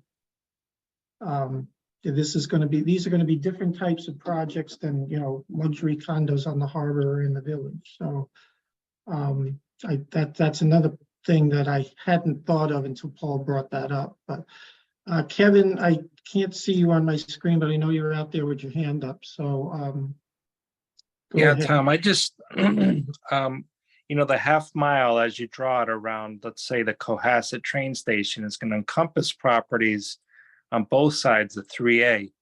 And if all things being equal, I just think the committee that's going to draw these overlay districts has to put weight into the location of these parcels. Parcels that are on the train side of Route 3A or parcels that abut train access are going to be well and far above parcels that are on the opposite side of Route 3A or parcels that even don't abut it, because of just the movement of people. The Avalon sits at a nice location and would be a nice factor moving forward. But the problem that exists there now is you got to be in a car to get out of there without putting your life in the hands of traffic going up and down Route 3A. As close as it is to the elementary schools right now, we can't have walkers go from there because it's a highway that they would have to cross from. The same situation would occur were we to look at development, let's say on the south side across from the existing Cohasset train station over in the area where there's some masonry and stone and there's some small, probably undeveloped parcels. And there's some other lots over on Situate Hill that might be available. They're still on the wrong side of Route 3A to get people to the train station without them having to get into a car or some other protected mode of transportation to get over there, shuttle, whatever. I've yet to see any type of skyway bridge on Route 3A extending out of the metropolitan area of Quincy down the South Shore that allows people to walk from one side of 3A to another. I'm not sure that's a part of this or something the state would consider or even anyone would envision, but that's the type of stuff I'm talking about for people to be able to move safely if they're not in a vehicle. So I- I just I- put that forward as one of the considerations when you're drawing and looking at all these lots and the options within that. That gets back to the impact bylaw, because generally speaking, we can't make somebody do something off of their property. That's why we couldn't compel the hotel people to move that damn green triangle up against their property to create a setback. We could ask them to help contribute to it, but they, So we're talking about, just generally speaking, like in the village, one Pleasant Street, that developer said, yeah, I'll fix the sidewalk in front of my building, but that was voluntary. We didn't have anything to compel that. And so into this overlay district, we're going to need to build something like that in. And just generally for the rest of the town going forward, we should, the thought is to develop something like that. And I've seen an impact development in Hanover where my office is. I had to look at the Hanover bylaw the other day, and I haven't got into the details. But state law also restricts you that you got to have something that's like tangibly impacted by the project. You just can't say, like, for example, we should have an impact fee because of what this impact might be on our school population, but we can't do that. We can do sidewalks that may be needed, and maybe traffic lights, and maybe a pedestrian bridge over 3A, maybe, but the current state zoning law kind of restricts what we do, and you see impact bylaws mostly in cities, not out in the suburbs. That's why you've never seen pedestrian bridges in Quincy, but I think communities are starting to wake up to that they need these things. They need other infrastructure that they can't afford. The sidewalks we're learning, and we've known for a while, they're $1 million a mile. That's a lot. The town thinks it's going to take all of that on. Well, lots of luck, but that's what. So we have to think about what we can legally do under current zoning, but we are thinking about that. But, and look at this part, this over here.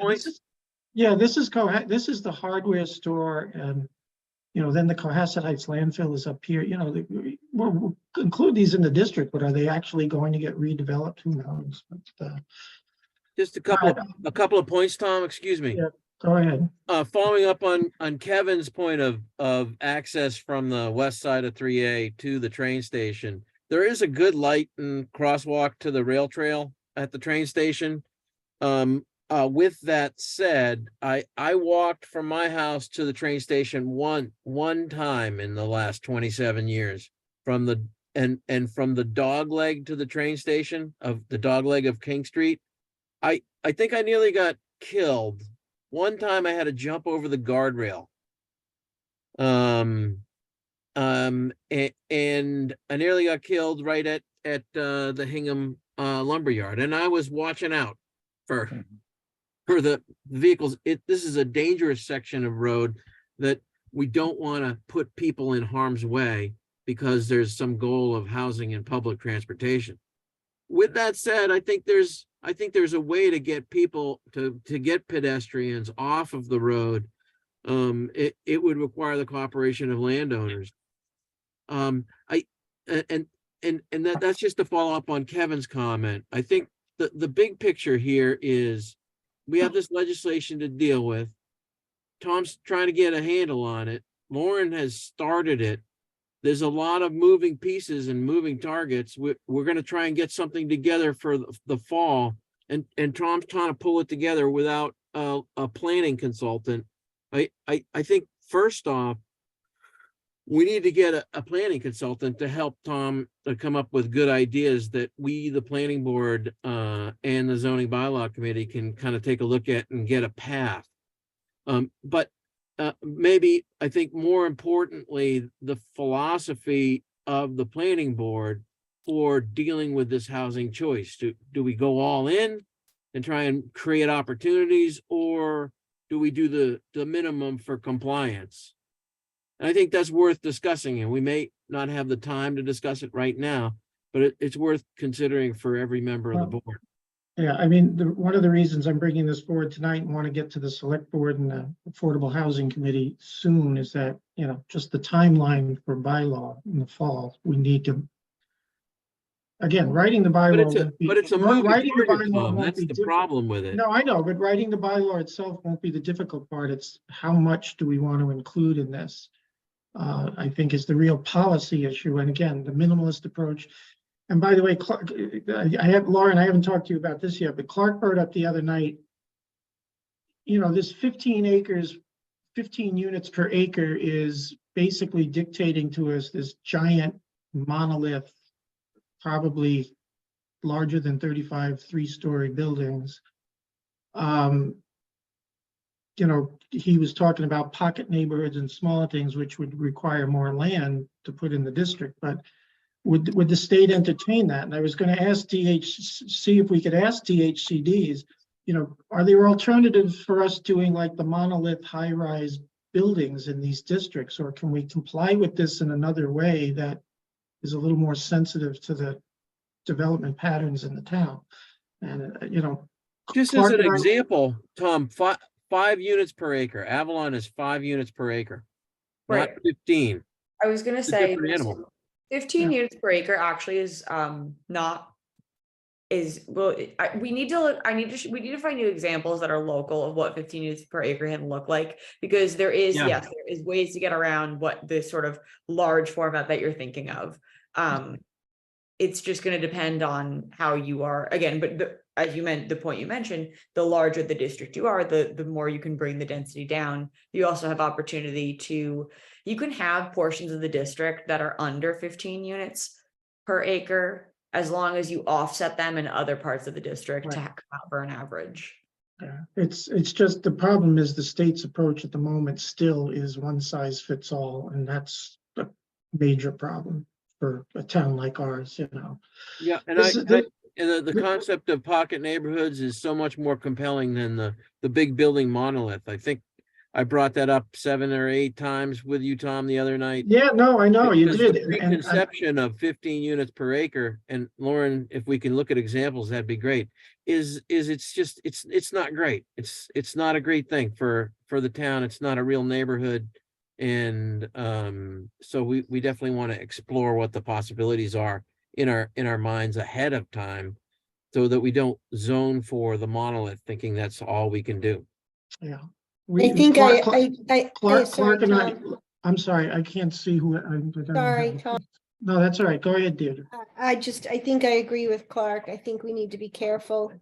Having lived in many communities south and north of Boston in my short lifetime here, is that we just do want to be really careful. I just can't see Cohasset. It's a small enough town to see it with something that, is looming over us, and it does not make a community. It makes people come and go. To be honest, to be in the school system and to know some of the kids who have families or single parents who live up in Avalon right now, that kind of massive structure, it doesn't build a huge community within. No, it Those doesn't. people are not relating to, some are, some aren't. I don't want to make a blanket statement, but the reality is that it doesn't create a community with us, with the people that are living in the neighborhoods. And I would like to see that really happen for those families. I mean, again, it goes back to it. If they're going to still insist that we do 19% of our housing. I stock, understand. That's crazy. And then if we do it in a smaller scale where we're not using high rises, we have to put a lot of land into this district. And, so that Clark and I had left it the other night that we're going to try to craft an email to DHCD to get, because they do encourage towns to contact them. And Lauren, I want you can help us with that, and then we'll get it off to DHCD and see if we can get another direction. So I'm pulling up the memo I circulated the other day with what I think are some of the basic policy things to at least take at the macro level at this point. The last one, I don't think anybody's got a taste for doing this in the residential districts at all, unless we go to the pocket neighborhood concept. But then again, if we're allowed to do that, then maybe that becomes more attractive. One thing, Tom, it probably makes sense to always weigh on this before we go to the floor town meeting is what's the fiscal impact on Cohasset Housing Authority funding compared with the cost of a 20% growth. Yeah. I mean, a mandated 20% growth. Yeah. Yeah, just for In a the town road, where we have, almost 50% open space and a lot of wetlands and, yeah. I mean, Avalon was 10% growth in one fell swoop, right? right? That, so it's the equivalent of 2 Avalons, and I think there's a PR problem with that. Yeah. In what the cost of supporting the Cohasset Housing Authority compared to opening up the doors and saying, yeah, we want to grow 30% in 20 years. Just for everybody else's benefit, when this first came out, there was some sentiment on other boards about why bother? The enforcement of this is they'll take away some discretionary grants from Cohasset, and many of them we don't get anyway, because we don't qualify for a lot of grants for a lot of reasons. But in another community or a couple of other communities, they are now going after your housing authority and the funding for your housing authority as the means of enforcing this and shoving it down your throat. Yeah, oh, I'm sorry. I thought everyone knew that. That was the penalty on this. Yeah, and that's a penalty that would impact us. And so, yeah, I guess the But if question it's is, common, I mean, it's a decision, right? Like if Right. if it's a $500,000 subsidy a year and, but we have to do 20% growth, isn't that a substantive decision that the selectmen and planning boards would want to make and make a recommendation to the citizens? I mean, if it's $100,000 and we have to grow by 20%, isn't that an easy decision? yeah, We because the other divert part of revenue to the housing authority. Right. the flip side of the fiscal impact is, when Avalon was done, there's ways of doing this. Somebody projected how many school children there'd be generated. It was 200, whatever it is, 220 units. And I remember the number at one point being 76, but it never has gotten that high. But yet, No, it's like 22. yeah, Katie Dugan third. said it's gone up and down, at different times, but it's never been more than like 18 or But it's a 20 kids. third of what we expected. Yeah. So, but you'd say 638 units, how many kids will that generate? Yes, you'll come up with a number. And then when you multiply that number by, what we spend per child for education, and then they probably would need more physical space. Again, versus the trade-off, okay, should we just fully fund our housing authority, which is relatively small? We have a 60-unit building. Other towns have extensive housing developments, multiple housing developments, and to other towns, taking away housing authority funding might be a serious hit for them, but maybe it's not here. And that's the big picture question, I think. Yeah. Well, that's the our big board picture. and the selectmen need to keep in the back of our mind. Yes, let's keep a toe in the water and keep, looking at options and try and be compliant ready. Yeah, But I'm not, pulling the trigger. I just think it's Kevin, Guys. you're shaking your head. Go ahead. Let me just put something out here. Yeah, hold on. Yeah, go ahead, Kevin. We live in a commonwealth. We don't live in an island. The current penalty might be some amount of communicated here to one particular department in our town as it is. Commonwealth can come and say, we're going to withdraw that just to begin, and then we're going to start chopping away at other things. Okay. There's a way that this can be done differently than the way it's positioned now by the state. So let's keep that in mind and not just have simple-minded solutions here, because it's never going to be one, as much as that might be appealing in this bucolic enclave that we have, and we want it to stay that way. We get it, but change is going to happen. That's a part of the reason why the state has put this forward. There's a housing problem in this state, in particular in the Boston metropolitan area, of which we're a part of. One of the other things that could be put forth here, and I don't know if others have done it, I haven't heard it yet here, but it wouldn't surprise me if someone said it, let's just shut down the Cohasset train station. Then we're good. Transit-oriented development within a half mile of that, we don't need a train station anymore. Take that somewhere else. No, Let's frame this possible, discussion. Kevin. Let's frame this discussion for outcomes that make sense for our town, for the area we live in, the community as a whole, this part of the state, and be realistic about what makes sense for this community. I agree with you. I personally think we should comply with this. I think we have a moral obligation to comply with this. It's unfortunate, 40B was felt necessary and other things to make this happen in the suburbs, but it's the fact of life. But I think we should comply with this. But again, we're being asked to comply with a one-size-fits-all solution that the state is still developing, but at the moment as we sit here tonight, hasn't budged that much on. I think there will be sentiment in town and amongst some people on boards to say, what is the cost of non-compliance?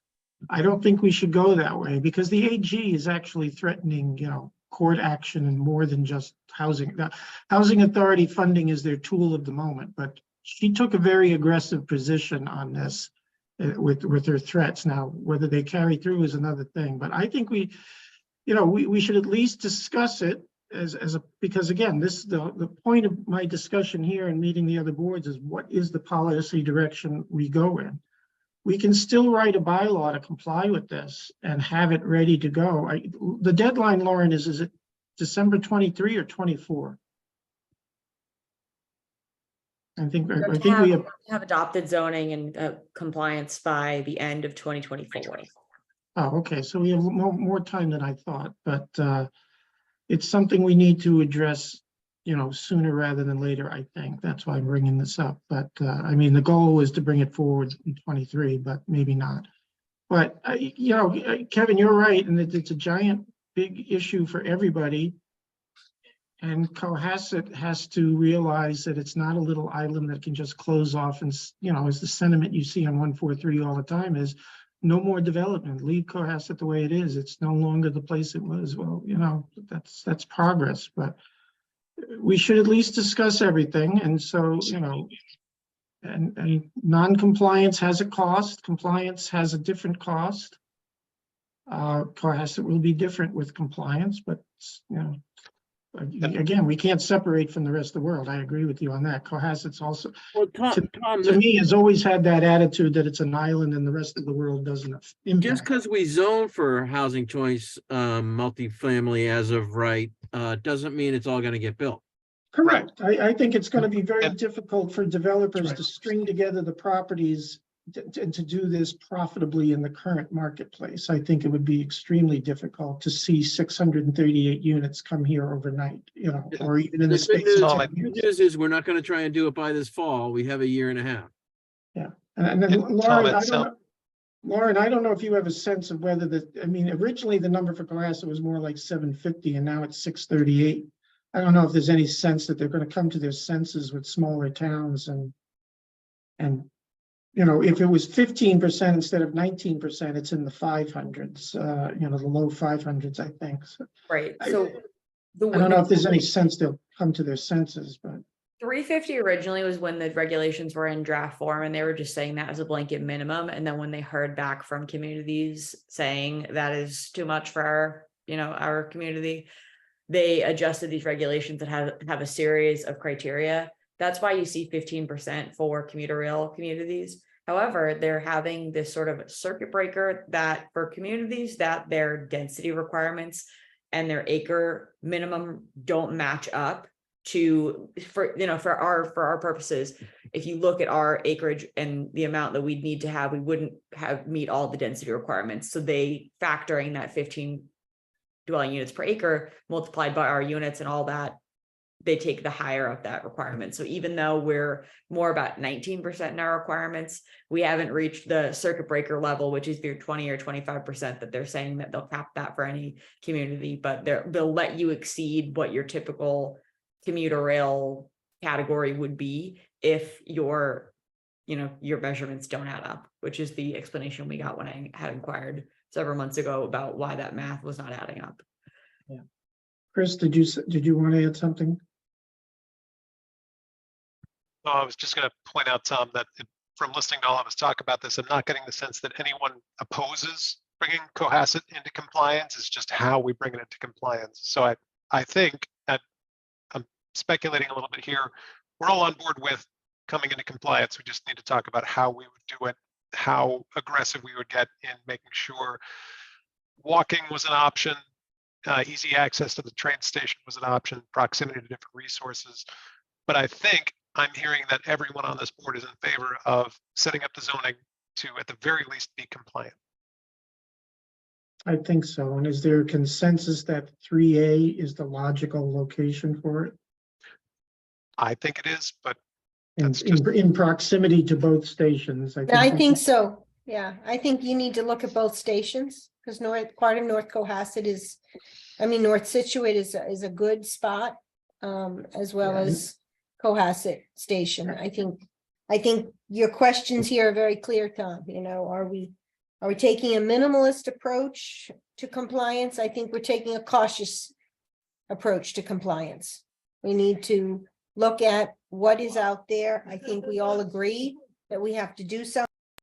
And I think that, you know, as far as zoning between both stations, that's a that is a no-brainer. If we have the land somewhere, but I do think that we, as Chris said, we do need to, as I said earlier too, we need to think about a developer's perspective if there is, and I'd love to know that, is there a requirement on accessibility from these locations to the train stations? You know, walking, handicap, whatever the requirements are. I'd love to take a look at that.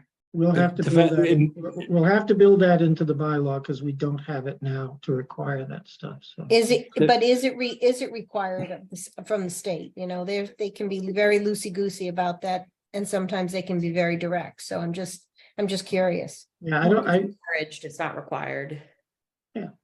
Okay, that's. build this interesting. stuff, they say build this stuff within the train stations, but then they don't mandate actually getting Yeah. to the train station, you know. Yeah, which so makes no sense. that eliminates a whole population of people who need affordable housing, but that's my own personal. Anyway, I'll be quiet. Yeah, You know, no. we've seen it with, you know, development in this town, even at the single family level. Developers like larger lots and they like continuous lots. Okay. We actually are of a position now where, especially around our own station, the Cohasset station, we have some large lots around it. Okay. Yeah, some of them are occupied by a golf course or parts of a golf course. Some are already partially developed with mixed use development adjacent to the Cohasset train station. Some are across or abut the train station along Route 3A that are for different uses. Some going through a transition that we just approved, Tom, last year. Others that have been, you know, in a family business for decades. Okay. You know, those are going to be the attractive lots for having the private sector come in and say, these are options for us. That's what they're going to look at. They're not going to be looking at as appealing, slicing and dicing and getting agreements with a bunch of different parties because their lots are all on the smaller side. And that seems to be more of the case on the other part of town when over by the North Situate station, except for right along Route 3A, right on the town line over there. There's a large tract that has, and it's over by the existing hardware store. And I guess there's going to be it looks like I saw a sign just the other day, there's going to be an automotive repair or something over there.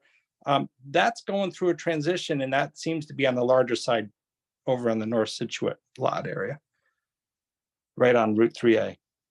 I think where my cursor, Lauren referred me to this map, so it's a little different than the map we looked at before. But I think this is the plaza that has the CVS and whatever it's called. Yeah, that's the Curtis Liquor Plaza. I'm Curtis talking Liquor. further down. That big, large building, when you come right in off of 3A, that one there. Where the tennis club and well. Yeah. That's not Lauren, the I tennis don't know if this one allows me to click on the size, but when I went through my list of these things, I'm looking at down that way now. Tom, Yeah, so the building you're just hovering, I believe, is actually Aubuchon. The one that's the racket club is the one that's split between the Situate and Cohasset line. And you can, above the little hand selection that you have, if you go to the info, circle with a little eye, you can click on parcels and get information pulled up. Hold on, I've got myself all balled up here. You also can turn on more layers for, Yeah, that's why things I got used to working with the other one. yeah, But, yeah, oh, this is what, Obashan is here? No, that's Yeah. Curtis. no, that's Curtis. This is, That's Obashan? Obashan. Oh, yeah, that close to the line, yeah. Yep.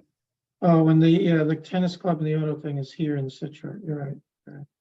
But as I look at my list, and I'm not gonna put it back up on the screen of the properties that I scouted out, which included all of those. The biggest one is 1.5 acres, or there's one that's number 812, Chief Justice Cushing is 2.8. They aren't as big as we think, and if you have if the regs are requiring a 5 acre minimum, people are going to have to string some things together. Yeah. That's just, the only property that I recall that really, I think is ideal is the one we just permitted last year, Situate Hill. Now, this was a total of 8 acres. And if you do 8 times 15, that's 120 units. And if somehow we got Avalon's numbers actually included, which doesn't sound like it's going to happen, I mean, we'd be a long way to compliance there with just one project. But that's really the only parcel that, and the 8 acres comes from joining 1, 2, 3, these 4 or 5 lots together. It's under common ownership now, but we really don't have anything over 5 acres in size. That's near, other than, the hardware store site, but it's going to be tough. I think the building of anything is going to be very tough on people. But, so maybe we're worrying too much about what the impact on the town is ultimately going to be. But, and here's the TOD site, but that's not even 5 acres. What is that site? That's right. The TOD site is 5.02 acres. So, that's probably the next biggest one around, all right, well, I don't want to talk this to death. I think I got some, I think Chris summarized well where we kind of are. The select board, of course, major policymaker, the chief executive, they have to weigh in on this. I think once we have a clear direction of how we do it, again, I think the bylaw writing will be relatively simple, but as long as we make sure we put these caveats about inclusionary zoning and caveats about impact and infrastructure development, make sure we have those in there. And, and hope between now and whenever we do bring this to town meeting, the state somewhat comes to its senses and gets a little more reasonable for smaller towns. But I guess the consensus I'm coming away with again is that comply, develop it on 3A, split it up in proximity to each station. Perhaps consider, if the new owner of Shaw's down here really wants to consider it and they may do something, all right, then we might swing the district up to include that. Is that within a half mile of No. North Situate? I think the half mile, correct me if I'm wrong, Lauren, the half mile requirement now is that at least 20% has to be within a half mile. And then if you're splitting into 2 districts like we would be doing, at least 50% has to be in one of the districts. So It's- that's easy. It's only 20% of your entire district needs to be within the half-mile radius, and you have the option to put it along either of those 2 areas. Yeah, so we would take the commercial properties along 3A here and stretch them all the way up to Shaw's. And maybe on both sides of the street, I don't know, but this property, which Wayne Sawchuk owns, again, the split one, he's talked about doing a development on the highway business part of the property. That could be brought into it too. But again, look at how small all of these properties is. It's not going to be super feasible for anybody to do anything unless they build. They buy a lot of properties, and in today's market, even these little things are going to cost somebody an awful lot of money. to do. There's also a lot of wetlands there to keep in mind. Yeah, yeah, which is why I think we can't go to the minimalist 43 acres, because that would be unrealistic. And to the extent the state does any research and actually looks at our town, and they'll say, oh, Cohasset's trying to comply, but they're not really, because they're not giving us 43 acres of actually buildable land. But, so that's why I included properties that, exceed the 43 acre total. Well, let's see what the other boards have to say. The question about the height, I guess that goes back to first, let's see from DHCD if we have some flexibility in the design and we don't have to do the tall monolith of a building. But, during the debate of the height definition, we got a comment from the Affordable Housing Committee about their concern that that definition would preclude a taller building. And we said, well, not the definition, the number of 35 feet is what we focus on. And, for this development, if we are required to do the monolith, we may have to go higher than 35 feet and 3 stories. That's another policy question. Do we do that? If we don't, if we stick to 3 stories, then we have to obviously need to put more land into the district to meet the numbers that the state's imposing on us. So that's another policy decision to make. And Situate further down 3A across from the restaurant near the North River, there's a new building that's, 3 or 4 stories. Right, kind of ugly in my view, but that's, do we want that or do we want something more tasteful? Those are the things we have to think of. As far as, design things, the design criteria or regulation, I mean, they're guidelines at the moment. I am suggesting we make them into regulations, but that's completely within the control of the planning board. So, over the course of the next year, we should think about, after our experience with 55 South Main, maybe tweaking the design guidelines. And then I think there is a sentiment, if you read 143, to extend them to 3A. And if this bylaw is going to create the potential for a lot of development on 3A, I certainly think we should have some design criteria in place when we get to that. So, anybody else's thoughts on this? If we have time on the 31st, I'll want to talk to you briefly with your thoughts about harbor zoning. Not as extensive a discussion as this, but I won't bore you with it tonight. Excuse me, Tom, one point that I made already, but nobody commented on it, was that, Tom, you're doing all this work on this particular issue and it's a moving target planning issue. Is there any way to get some professional planner group help to so that you're not doing it all? Well, I don't think of Reinventing myself. the wheel. Someone to stay in touch with the changing legislative climate. Well, I don't think I'm doing it all. Okay. Lauren is with us for the foreseeable future, at least. And I think between Lauren and I, Lauren is keeping up in this far more than I am. That gets into the budget things, with the zoning bylaw committee, and that's Right, as something- long as you're not trying to keep track of all this stuff and not doing your regular job. No, I'm keeping track, and there's a lot on our plate to do for the rest of the bylaw. I'm trying to keep it on track. I mean, frankly, I need a full 7-member bylaw committee, and that's something I want to take up with the selectmen when we're done. I've reached out to a couple of people to see if there's interest. I kind of need people on the bylaw committee, maybe somebody to quarterback some of these particular zoning articles rather than me and the judge doing it all. But that's an issue for that committee to discuss. But the judge's suggestion was spot on, that we need to bring in this board and the select board on some of these wider policy decisions. I don't want the bylaw committee to be in a position like some other committees are coming forward with all this work and then it gets rejected at the last minute. So it's the theory of doing this sooner rather than later. And I You don't want to want to build consensus and. Yeah, and right. get- And I don't want to to bore get the everybody big with picture. long- Yeah, I don't want to bore What's a people deal with breaker long- and what isn't a deal breaker? Right, I don't want to bore people with a lot of long stuff at the end of a meeting when we've had a long meeting, but, you know, there are things that have to be decided. The town is great for discussing things to death, but actually, you know, let's make a decision. What direction are we going to stick with that and go forward with it?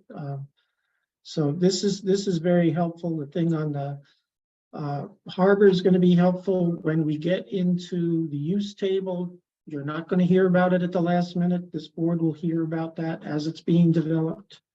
We're going to have everybody's input a lot more, because what we did in this past town meeting was a lot of, you know, mostly housekeeping stuff. The rest of this is going to be real substantive policy decisions on the future and development of the town. And we got to get everybody on board, as much as it's difficult to wrestle so many cats and get them in a herd. But that's my hope for going forward through this summer and into the next town meeting. And on that score too, I was at a meeting the other day with MAPC and Cassandra and Amy, and, you know, talking about climate change and, resiliency, low impact development, our existing floodplain protection bylaw. We are writing a grant to try to get grant money through MAPC to help with that effort. There was a meeting I did a couple of weeks ago with our new resiliency director, Montana Castle, and the conservation agent and the conservation chair. I think that, you know, they want to redo the stormwater bylaw. They want to make sure it coordinates with any climate stuff we put in the zoning bylaw. That's probably a 2024 target, that, you know, spring 24. That's not going to get done this year, but, you know, we are trying to bring in outside help, try to get outside funds, some grant money to help us with this effort. There's some other studies that the bylaw committee needs to do to compare, like on frontage. If we change that, we need to do we are going to need outside help, and that's something I have to take up with the select board, because you saw at town meeting how much money, projects and things we need to do coming forward. We got to just see how much money is available for this and try to get grant money when we can. So, Lauren, I don't know if Cassandra updated you on the thing with MAPC, but we're all hands on deck to try to get this grant written with Montana's help as well. So many balls moving in the air, but I want to bring everybody into this as soon as possible so decisions can be made. All right, any other matter tonight not considered? Good luck to Amy, Kevin, and Chris on Saturday. We will see you on the 31st. Otherwise, I'll entertain a motion to adjourn if nobody else has anything.